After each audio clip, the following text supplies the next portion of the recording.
Contracted outlet is suspected when the interstitial spine diameter is less than 8 centimeter or 8 centimeter. A contracted outlet is often associated with mid-pelvis contraction. Isolated outlet contraction is a rarity. Disproportional, the outlet may not give rise to severe dystocia but may cause perineal tears. The head is pushed backward as it cannot be accommodated beneath the symphysis pubis. As the head is the largest part of the fetus, it is more important to know whether the greatest diameter of the head passes through the different planes of the pelvis. Thus, from the clinical point of view, identification of the cephalopelvic disproportion is more logical than the concentrate entirely on the measurement of a given pelvis, as the fetal head is the best pelvimeter.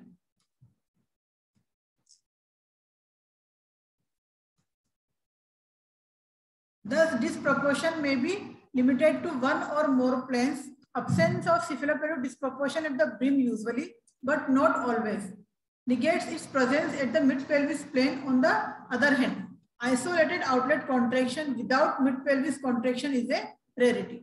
Thus, a thorough assessment of the pelvis and identification of the presence and degree of cephalopelvic disproportion are to be noted while evaluating a case of contracted pelvis.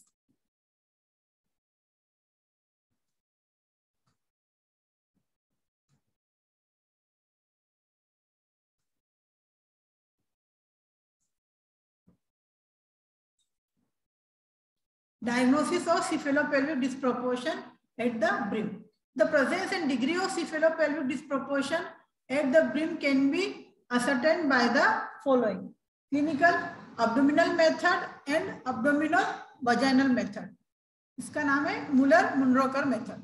Imaging pelvimetry, cephalopelvimetry, ultrasound, magnetic resonance imaging and X-ray. Clinical: in multigravida, a previous history of spontaneous delivery of an average sized baby reasonably rules out contracted pelvis. But in a primary gravida with non-engagement of the head, even at labor, one should rule out the disproportion. So, abdominal method. The patient is placed in dorsal position with the thighs slightly flexed and separated. The head is grasped by the left hand. Two fingers on the right hand are placed above the symphysis pubis, keeping the inner surface of the finger in line with the anterior surface of the symphysis pubis to note the degree of overlapping, if any, when the head is pushed downward and backward. The head can be pushed down in the pelvis without overlapping of the parietal bone on the symphysis pubis. There is no disproportion. If head is pushed down a little, but there is a slight overlapping of the parietal bone, evidenced by touch on the under surface of the finger, overlapping by 0.5 centimeter or 1/4 inches, which is the thickness of the symphysis pubis. It is moderate disproportion. Then head cannot be pushed down, and instead the parietal bone overhang the symphysis pubis, displacing the finger. This is severe disproportion.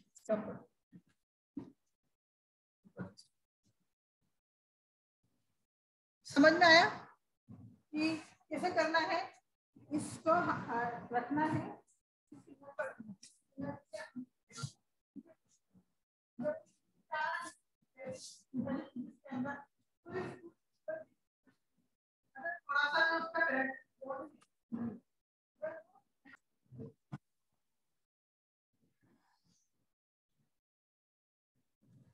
In abdominal vaginal method, Muller-Munroker method, this bimanual method is superior to abdominal method.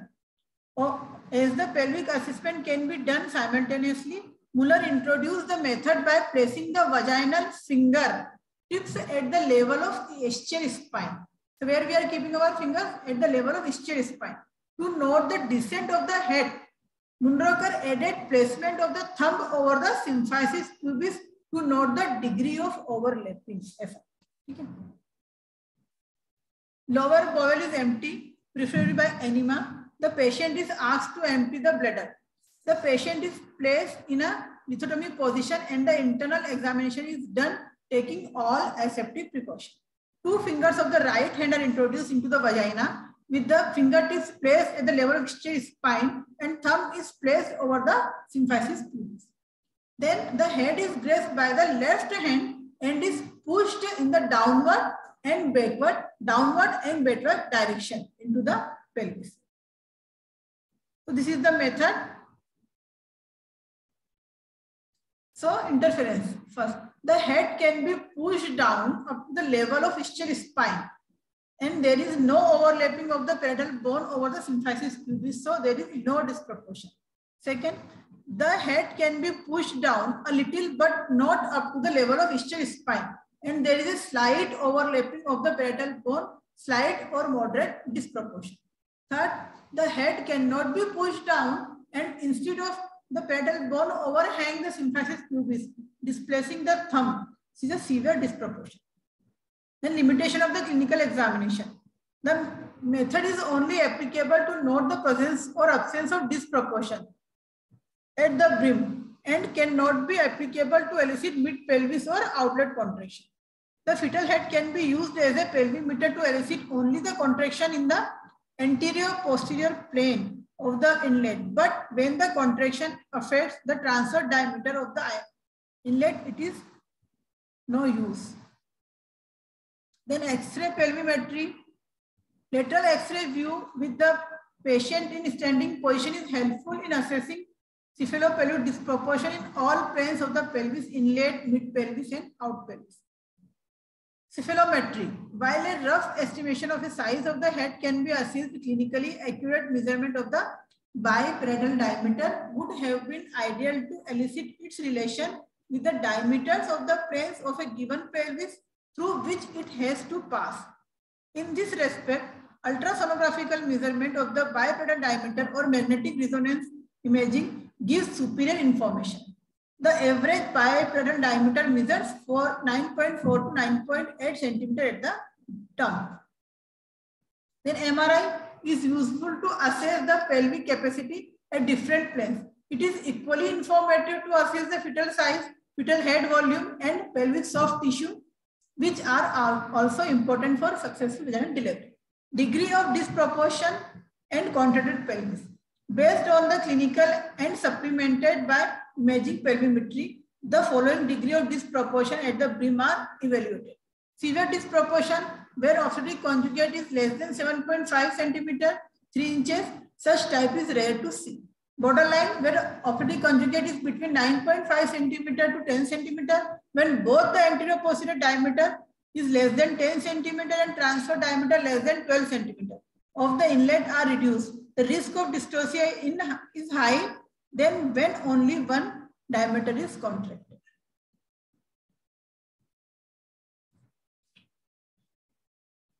So इसके लिए क्या करना है इसको?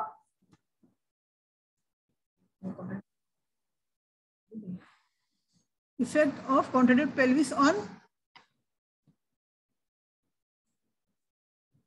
lab. ये थोड़ी पढ़ाना है, ये कॉन्ट्रैक्ट पेल्विस नहीं पढ़ाना है.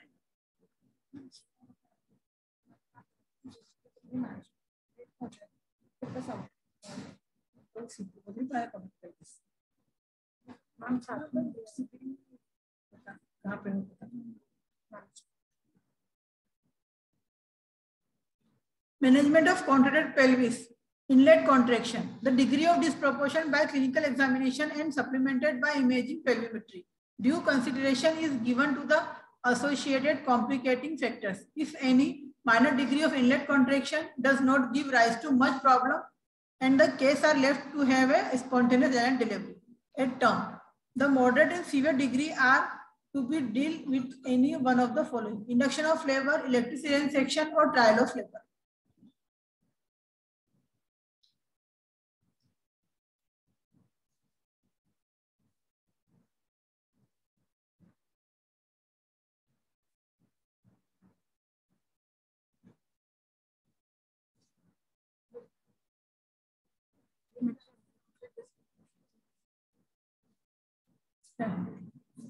Mid-pelvic and outlet disproportion.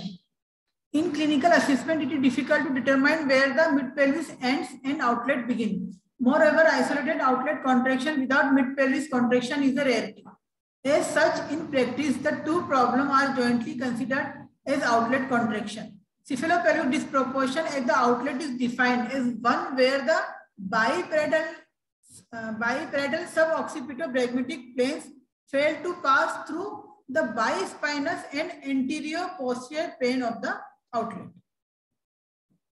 So how to manage? Unlike inlet disproportion, clinical cephalopelvic disproportion, mid-pelvis and outlet disproportion can only be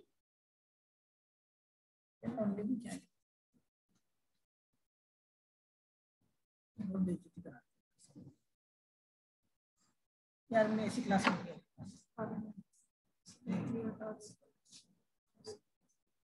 the head surface or minor other complicating factors in deal by elective cesarean section to allow vaginal delivery in otherwise uncomplicated cases with minor contraction. Vaginal delivery is allowed under supervision with watchful expectancy. Molding and adaptation of the head and give of the pelvis may allow the head to pass through the contracted zone.